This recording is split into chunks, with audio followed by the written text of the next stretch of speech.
Балет Ерхадана Захара Степанова вот уже 18 лет пользуется неизменным успехом у широкой якутской публики, являясь в репертуаре Национального театра танца единственным музыкально-хореографическим воплощением древней юкагирской мифологии.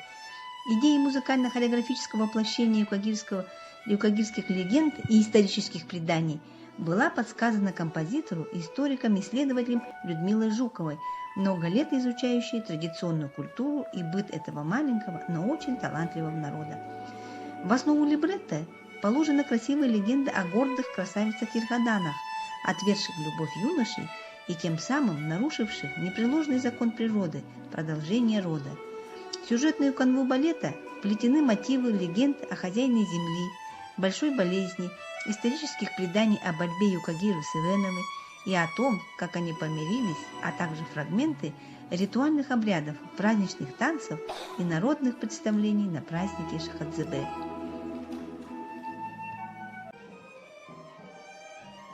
Впервые древнейшая северная культура заговорила языком пластики и танца на сцене Национального театра танца Якутии в 2002 году.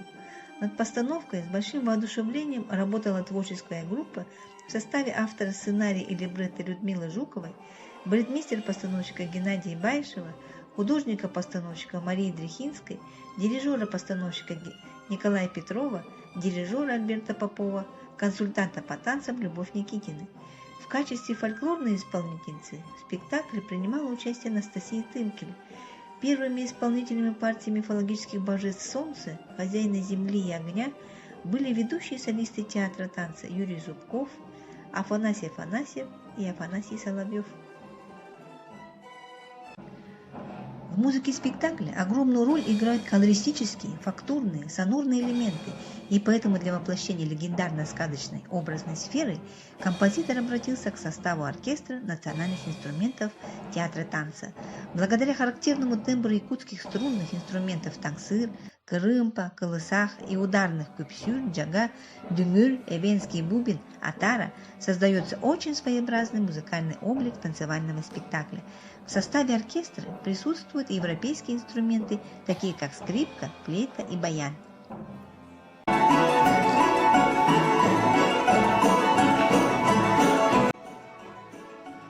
Первая картина вводит зрителя в звуковой мир древней сказочной легенды. На юкагирской земле занимается утро.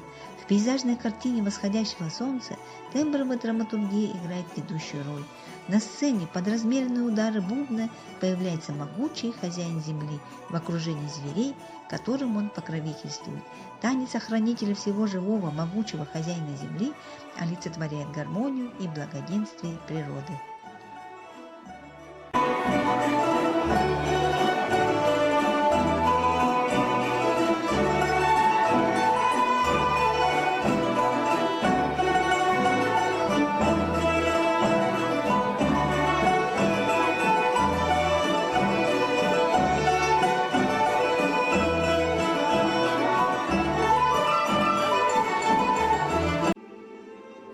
Лучи божественного солнца отражаются в речной глади реки Каркадон.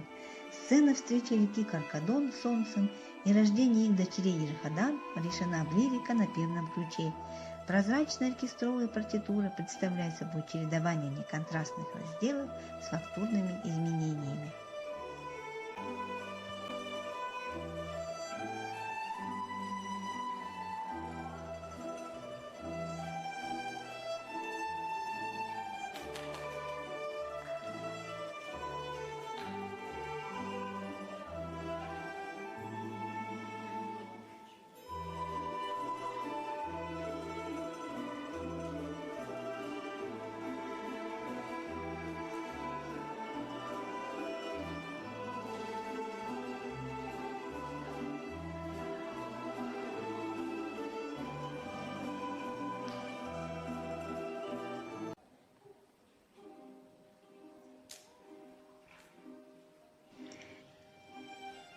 Сюжетная линия второй картины возвращает нас в мир людей.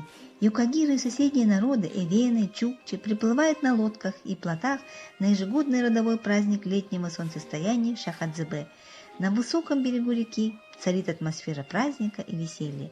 Лирические образы в танце с подарками воплощены с помощью плавных мелодических линий струнных. Мужчины подарили девушкам плоские деревянные коробочки для рукоделия. Своеобразным добавочным аккомпанементом к танцу служат равномерные потряхивания этих коробочек. Пластика танца отличается изяществом, грациозностью и женственностью.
В основу чукотского танца положена чукотская фольклорная мелодия, напетая композитору Анастасией Тымкель.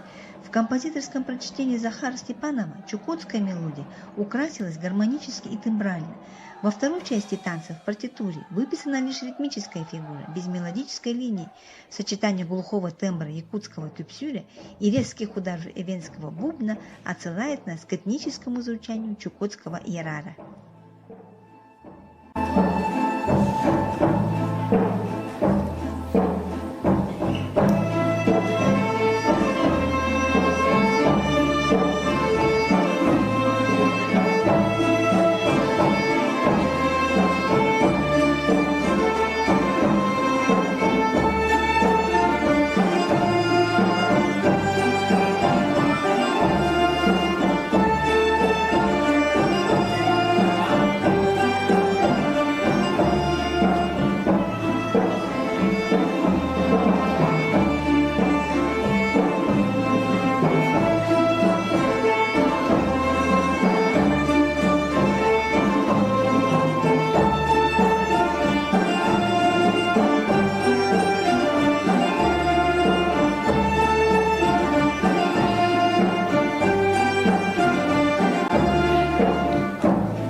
Сюжет третьей картины представляет собой сцену со сквозным развитием: ссора, вражда, болезнь, плач.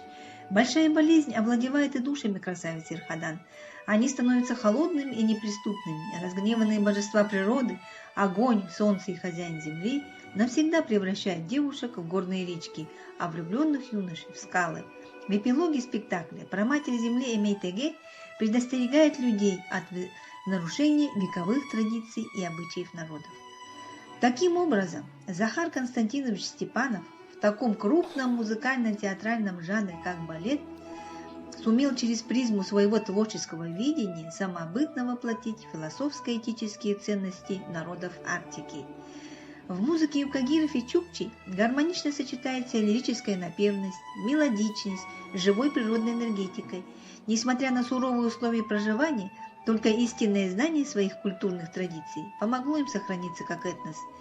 И в этом смысле балет Ирхадана является бесценным вкладом творческого труда Захара Константиновича в сохранение музыкального наследия малочисленных народов Арктики.